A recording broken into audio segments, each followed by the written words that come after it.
od nas, vladike Petra, blagorodnoj gospodi Arhimandritu Josifu, Serdaru Mihajlu, vojevodam, knezovom i svijema Bjelopavlićima pozdrav.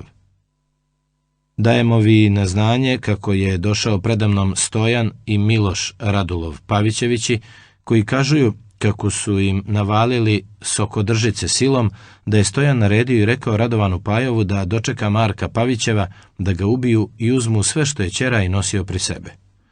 Stojan kaza da se stio za ovo kleti, kako nikada ni znava ni nikomu poručio nije da Marka Pavićeva orusmare, no da ga sokodržice vjerovat ne hoće, no silom da na njih nameću napast.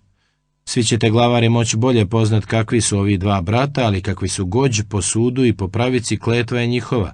To Stojana njega da zakunete, kako i ostale što se kunu i opravljaju, i ako se zakunu da u to ništa kriv nije, valja da ga i vjerujete, ako li se ne moga opravdat, ano, kako govori, da je proklet svaki oni koji nepravedno na siromahi i na sirotinju nameće krivicu.